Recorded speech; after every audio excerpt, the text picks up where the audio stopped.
అంటే బాలుడుగా ఉన్నప్పుడే పెడుతున్నారు. దేనికి అని అంటే అయోధ్య రాముడు పుట్టినటువంటి ప్రదేశం అన్నమాట. ఆయన పుట్టిన ప్రదేశాన్ని వాళ్ళు కొలమానంగా తీసుకొని అక్కడ రాముడి యొక్క విగ్రహాన్ని ప్రతిష్ఠ చేశారు, బాలుడి విగ్రహాన్ని ప్రతిష్ఠ చేశారన్నమాట. రామాలయాలు ఇవన్నీ దేనికంటే మనకి లేకపోతే చాలా మంది రకరకాలుగా మాట్లాడుతున్నారు. ఆ ఖర్చు మొత్తం కనుక ఏమైనా గడితే పేదవారికి ఉపయోగపడుతుంది కదా, అది ఇది మాట్లాడుతున్నారు అన్నమాట. ఎప్పుడైనా మనకి కొంతమంది ఉదాహరణ తీసుకుంటే కానీ మన జీవితం సాగదు. మనందరం ఎందుకు దేవుడికి ఆశీస్సులు తీసుకుంటూ ఉంటాం. అలాగే రాములారి విగ్రహం పెట్టడం దేనికయ్యా అంటే కృష్ణుడు దేవుడిగా ప్రదర్శన చేశాడు, కానీ రాముడు ఎక్కడగా నేను దేవుణ్ణి అని ఎక్కడ చెప్పుకోలేదన్నమాట. అలాంటి ప్రదర్శన చేయలేదు. ఎందుకంటే కృష్ణుడు చాలా జగన్నాటక సూత్రధారి అంట. కృష్ణుడు మనం చాలా మాయలు చేశాడు. ఆయన ఈ రూపంలో ఇంకో రూపంలో మనకి దర్శనం ఇచ్చాడు, కానీ రాముడు అలా ఇవ్వలేదన్నమాట. ఎందుకంటే మనిషి అనేవాడు ఎలా బతకాలో నేర్పించింది రామాయణం. అన్నదమ్ముల మధ్య ఎలా ఉండాలి, ఒక తండ్రికి మాట ఇస్తే ఎలా నిలబెట్టుకోవాలి, తల్లి కాకపోయినా సరే ఆమెను అడిగింది, దశరథుడు అడిగింది సొంత తల్లి ఏమి కాదనమాట. ఆయన పుట్టింది ఆమెకు కాదు, కౌశల్యదేవికి పుట్టాడు. అయినా సరే పినతల్లి అయినా సరే అడిగి, ఎందుకంటే ఆ రామాయణాన్ని ఉదాహరణ తీసుకొని ఈ లోకంలో చాలా మంది ప్రవర్తిస్తూ ఉంటారన్నమాట. రాముడికి చాలా శక్తులు ఉన్నాయి.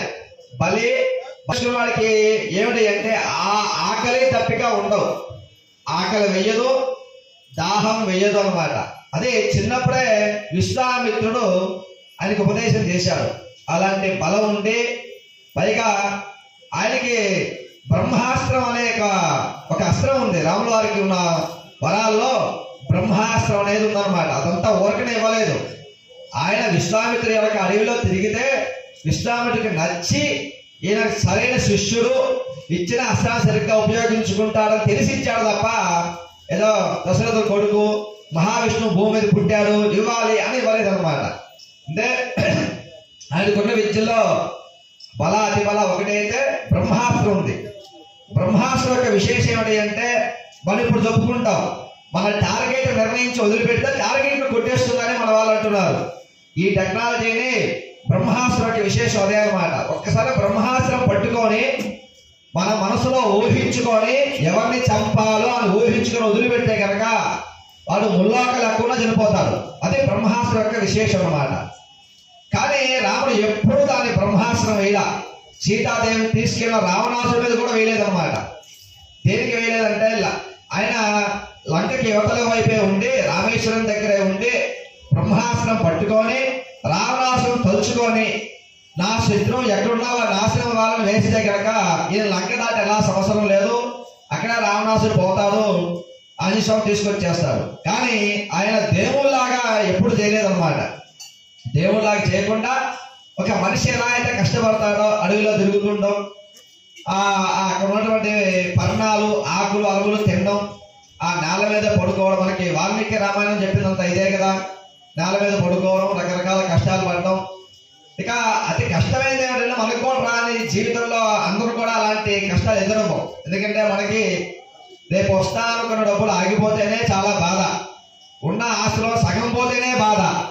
మనందరికీ ఉంది చాలా తక్కువ ఆస్తి, కానీ రాముడికి ప్రపంచం మొత్తం ఆస్తి. అంటే రేపు ఆయన పట్టాభిషేకం చేసుకునేవాడు కదా, రేపు ఉదయాన్నే ఆయన పట్టాభిషేకం 16 సంవత్సరాలు నిండాయి, ఇక రాజ్యాన్ని పరిపాలిస్తాడు. ఆయనకి పట్టాభిషేకం చేద్దాం అనుకున్న సమయం అన్నమాట. ఎవరైనా కాదంటారా? ఎవరైనా కాదంటారా? ఎవరూ కాదంటారు. రేపొద్దున దేశానికి నేను ప్రధానమంత్రి ప్రమాణ స్వీకారం చేస్తున్నాను అనే ముందు కనుక ఈరోజు రాత్రికి ఏమైనా మాయ జరిగింది అనుకోండి, ఎవరైనా తట్టుకోగలరా? తట్టుకోలేరు. సగం మంత్రిని తీసుకెళ్తారు, ఒక హోటల్లో పెడతారు. మనం చూస్తున్నాం రాజకీయం లేచిన దగ్గర నుంచి వీళ్ళందరినీ అక్కడ దాచి పెడతారు, ఇక్కడ దాచి పెడతాడు. వీళ్ళందరి యొక్క గుట్టు వాడు పట్టుకుంటారు అన్నమాట. అలాంటిది అలాగే ఏమీ చేయాలి, అలా మోసం చేసి రావాల్సిన అవసరం లేదు. తృణప్రాయంగా వదిలేశాడు ఆ రాజ్యాన్ని. ఇప్పుడంటే భారతదేశం ఇంతే ఉంది, కానీ ఆ రోజుల్లో భారతదేశం చాలా పెద్దదన్నమాట. కానీ అలాంటి భారతదేశం మొత్తాన్ని కూడా నాన్నగారికి ఇచ్చిన మాట వల్ల నాన్నగారు వాళ్ళకి ఇచ్చాడు మాట. ఆ మాటకి ఏం చేశారు అంటే వదిలిపెట్టేశారు. మనందరం వదలడం గొప్ప కాదు, మనందరం మామూలు వాళ్ళం. కానీ అంత రాజ్యాధికారం ఉండి, అంత రాజ్యం ఉండి కూడా వదిలిపెట్టేశాడు. నాన్నగారికి మాట ఇచ్చాడు కాబట్టి వదిలేయాలి అని వదిలేశాడు. చక్కగా అరణ్యవాసం, 10 సంవత్సరాల అరణ్యవాసం సీతాదేవితో కలిసి, సీతాదేవిని వద్దన్నాడు, నేను ఒక్కడిని వెళ్తాలే, నువ్వు రాకుమారివి, జానకి మన జనకి యొక్క కుమార్తెవి, చాలా కోపంగా బతికావు, నువ్వు అడవిలో తిరగలేవు, నువ్వు వద్దు అన్నాడు. అంటే అది ధర్మం కాదు, వివాహం చేసుకున్న దగ్గర నుంచి భర్త ఎక్కడికి వెళ్తే భార్య అక్కడికి వెళ్ళాలి, అదే ధర్మము అని చెప్పింది. వచ్చాడనమాట. తర్వాత లక్ష్మణుడేమో రమ్మల్లా, లక్ష్మణస్వామి రాముడికి చాలా ప్రీతికరంగా అనుసరిస్తూ ఉంటాడు కాబట్టి నేను కూడా వస్తాను అని ఆయన కూడా వెంట వచ్చాడు అనమాట. వెంట వచ్చాడు, తీసుకొని వెళ్ళారు. ఆ దారిలో మృగమణి అంటే బంగారు ప్లేట్ ఎక్కడైనా ఉంటుందండి? బంగారు ప్లేట్ చరిత్రలో సృష్టిలో ఎక్కడా ఉండదు. అది మాయ అనమాట. బంగారు ప్లేట్ రావడం, సీతమ్మ వారు లేని అడగడం ఏంటంటే, సీతమ్మ వారు చివరం జంతువా, లేడిని అడగడం ఏంటి? అదంతా కూడా ఏం జరిగింది అంటే, ఇలా జరగాలి, రావణాసుడు ఎత్తుకుపోవాలి. ఈయన కోతుల సహాయంతో, కోతికి లేని చపత్వం లేదనమాట. ఎందుకంటే మనకన్నా మన వెనకాల జనరేషన్ కోతి నుంచే మనం వచ్చాము చదువుతున్నాం కదా తీరి. అంటే దానికి తోక ఉంది, మనకు తోక కట్టేయింది ఇక్కడ. అందుకే మనకి ఇక్కడ ఇలా ఉంటుంది, ఈ వెన్నుముక చివర ఇలా ఉంటుంది, అక్కడ తోక కట్టయిపోయింది అనమాట. మన పూర్వీకులంతా కోతులే అనమాట. అందుకని అలాంటి కోతులకి ఇట్లా అంటే అదంతా అసలు చపత్వం. అది కోతి ఖాళీగా కూర్చున్నట్టుగా ఎవరు చూడరు, చదువుతూనే ఉంటుంది అనమాట. అలాంటి వానరాన్ని తీసుకొని లంక మొత్తం ఆ వానరాన్ని వరుసగా నుంచోబెట్టుకున్నాడు. అవన్నీ అసలు ఒకదాని రకాలు రావన్నమాట. అలాంటి కోతులని సమాయత్తం చేశాడు. ఆ లంకకి వెళ్ళడానికి ఎలా అయితే మార్గం, మనిషి ఎలా అయితే ఎదుర్కొంటూ ఉంటాడో, మనం కనుక ఇప్పుడు ఎలా బ్రిడ్జిలు కట్టుకుంటున్నామో అలాగే వానర సహాయంతో బ్రిడ్జి వేశాడు. ఆ బ్రిడ్జి దాటి వెళ్ళాడు. రావణ సంహారం, రావణాసుడికి 2 అవకాశాలు ఇచ్చాడు అనమాట. ఇవాళ చంపడం, రేపు రా అని. ఏమన్నా మారుతాడో అనుకున్నాడు రావణాసుడు, ఏమీ మారలా. ఎందుకంటే యుద్ధం జరుగుతున్నప్పుడు ఎప్పుడైతే కనుక ఆ తలకాయ మీద ఉన్నటువంటి వాళ్ళు రాజులు గారు పెట్టుకుంటారు చూసారా, కిరీటం కింద పడిపోతే వాళ్ళు చచ్చినట్టే, లెక్క ఓడిపోయినట్టే. అందుకని మనిషిని ఏమన్నా చేయాలంటే కిరీటం జారిపోతే మనిషి చనిపోయినట్టే, యుద్ధం ఓడిపోయినట్టే. 2 సార్లు కొట్టాడు, ఆ కిరీటాన్ని కింద పడిపోయింది. ఇక నువ్వు చచ్చావు సగం, నేను చంపను, వెళ్ళిపోనేశాడు రాముడు రావణాసురుని. వెళ్ళిపోయాడు, రకరకాల మందితో మాట్లాడాడు. మరి విభీషణుడు మంచివాడయ్యా, అన్నయ్య చెప్పాడు, ఆయనతో యుద్ధం చేయడానికి మనం చేసిందే తప్పు, వాళ్ళ ధనవతిని ఆయనకి అప్పచెప్పేద్దాము, వద్దు అన్నాడు. కానీ వినలేదన్నమాట. చపలత్వం మనందరికీ ఉన్నట్టుగానే ఆయనకి చపలత్వం అనమాట. మనందరికి అనుమానం రావచ్చు. ఇప్పుడు చాలా మంది అడుగుతున్నారు, రావణాసుడు చాలా మంచివాడండి, సీతమ్మ వారిని తీసుకెళ్ళి వెళ్ళినా సరే ఆవిడ మీద చెయ్యి కూడా వేయలేదు, చక్కగా చూసుకున్నాడు, అలాంటి మంచివాడు అక్కడ ఉంటాడండి అని కొంతమంది మాట్లాడుతున్నారు. రావణాసుడికి భయం సీతమ్మ వారిని చెయ్యాలంటే. దేనికయ్యా అంటే, రావణాసుడికి ఒక అప్సరస శాపం పెట్టింది. ఆడదానికి ఇష్టం లేకుండా కనుక నువ్వు వెళ్ళి చేయి వేస్తే నీ తలకాయ 1000 ముక్కలు అవుతుందని శాపం పెట్టింది. దానికోసం రావణాసుడు చేయి వేయడు. ఆమెకి ఇష్టమే రావాలి తప్ప వీడు మాత్రం చెయ్యడు.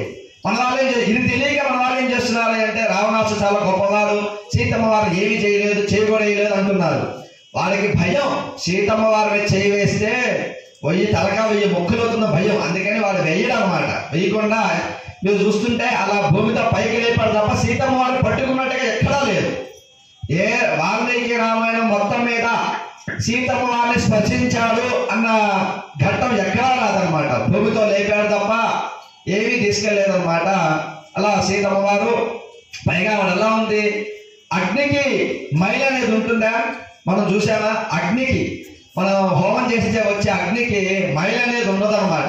దాన్ని పట్టుకుంటే కాలిపోతుంది. సీతమ్మ వారు అలా ఉందట. అంటే అగ్నిహోత్రాన్నే బట్టలాగా కట్టుకుందట. మనం వేసుకున్న బట్టలు ఎలా అయితే ఉంటాయో మనకి, అమ్మవారికి అగ్నిహోత్రమే బట్టలాగా ఉన్నాయట. దాన్ని దాటి వెళ్ళగలరు ఎవరైనా? ఎవరు వెళ్ళలేరు అనమాట. అలాగా అశోకవనం కింద కూర్చుంది. రాముడు వచ్చేంత వరకు ఆంజనేయ స్వామి కోతుల సహాయంతో వెళ్దాం అనుకున్నాడు.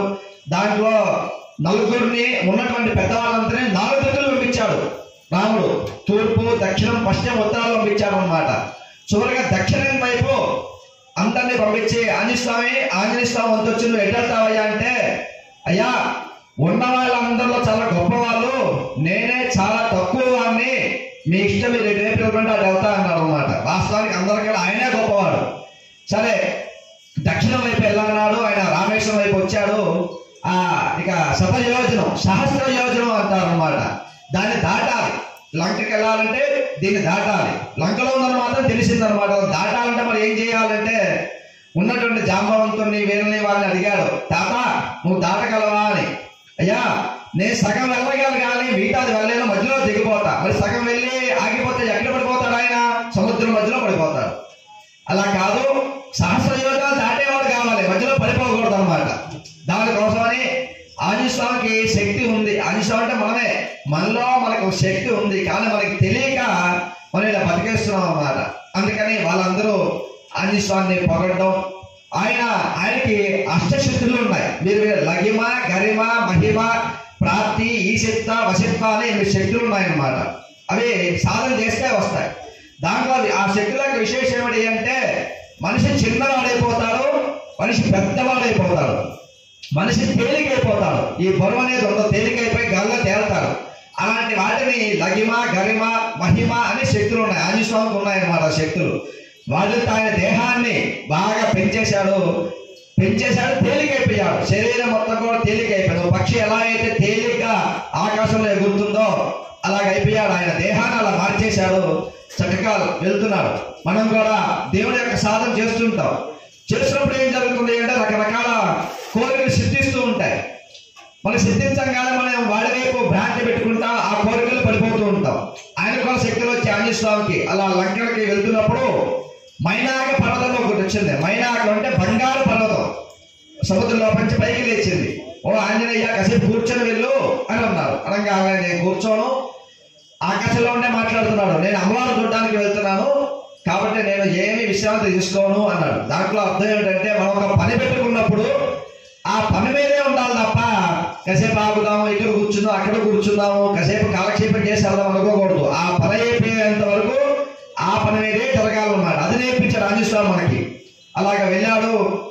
మధ్యలో సింహిని అనే సింహిగా గర్భసంభూతం అంటాం, రాహు సింహిక అనేది వచ్చిందనమాట. వచ్చి ఆయన పట్టుకోగానే నాకు ఆకలి వేస్తుంది, నీ తినాలి అన్నాను అనమాట. అనగానే నీ కోరిక తీరుస్తా అని నోట్లోంచి వెళ్ళడం, చిన్న వస్తువు అయిపోయి నోట్లోంచి వెళ్ళడం, చెవులోంచి రావడం జరిగింది. ఆ తర్వాత లంకకి వెళ్ళడం. అనేక మంది స్త్రీలను చూశాడు. చాలా మంది ఆడవాళ్ళు ఉన్నారు అనమాట. పైగా రావణాసుడికి ఒక భార్య కాదు, మండోదరి ఒక భార్య అయితే చాలా మంది ఉంటారు. రాజులకి ఆ రోజుల్లో చాలా మంది చేసుకునే అర్హత ఉండేదన్నమాట. మండోదరి అంటే ఏమిటి అంటే కప్పల అంటే పొట్ట ఉన్నది అని అర్థం. మండోదరి, దరి అంటే కడుపు, మండోకు అంటే కప్ప. కప్పకి ఎలాంటి పట్టు ఉంటుందో అలా పట్టు ఉంటుందట ఎవరికి? ఆమెకి, రావణాసు యొక్క భార్యకి. లంబోదరి అంటారు, అదే మండోదరి అంటారు అన్నమాట. కాబట్టి ఆ తర్వాత లంకకి వెళ్ళడం, చాలా మంది స్త్రీలను చూడడం, వీళ్ళందరూ అమ్మవారు అమ్మవారు అమ్మవారు అనుకోవడం, కాదని అనుకోవడం, లాస్ట్కి చూడడం. ఆ తర్వాత అమ్మవారిని తీసుకొని చేయొచ్చు ఆంజనేయ స్వామి, కానీ తేలేదన్నమాట. తేకుండా ఆ సందేహాన్ని రాముడు చెప్పడం, రాముడు వాళ్ళ సహాయంతో వెళ్ళడం, తీసుకొని రావడం జరిగిందన్నమాట. సరే ఏదైనా రాముడు పుట్టిన తర్వాత మనిషిగా ఎలా బతకాలో మనకి నేర్పి చదివాను. అంటే మన దేశంలో రాముడు పుట్టిన స్థలంలో రామ గుడి కట్టడానికి కూడా ఇంత సమయం పట్టిందన్నమాట. దేనికి పట్టిందయ్యా అంటే మనందరం ఏకం కాకపోవడం తప్ప నువ్వేరు పూర్వం చేశారు. పూర్వకాలం ఈ వివక్ష జరిగింది వాస్తవమే, కానీ ఇప్పుడు మనం ఇలా ఉంటే కనుక మన జీవితం, మన మనుగడ సాగడం చాలా కష్టం. మనందరూ మన అద్భుతమైనటువంటి రామాలయం ప్రతిష్ఠ జరిగింది. కాబట్టి ఆ రాముడి అనుగ్రహంతోనే రామరాజ్యం రావాలని, అలాగే అందరూ సుభిక్షంగా ఉండాలని. రామరాజ్యంలో ఉన్న విశేషం ఏమిటి అంటే పెద్దవాడు ఉండగా చిన్నవాడు ఎవరు లేదట. అంటే తండ్రి ఉండగా కొడుకు చనిపోవడం అనేది లేదట. అంటే అందరూ పూర్ణాయుషిగా బతికేవాళ్ళ. అలాగే అందరూ చక్కగా అనుకూల పనులను అవ్వాలని, ఆ రాముడు అనుగ్రహం అందరికీ కలగాలని మనస్ఫూర్తిగా కోరుకుంటున్నా. జై శ్రీరామ్, జై శ్రీరామ్, జై శ్రీరామ్.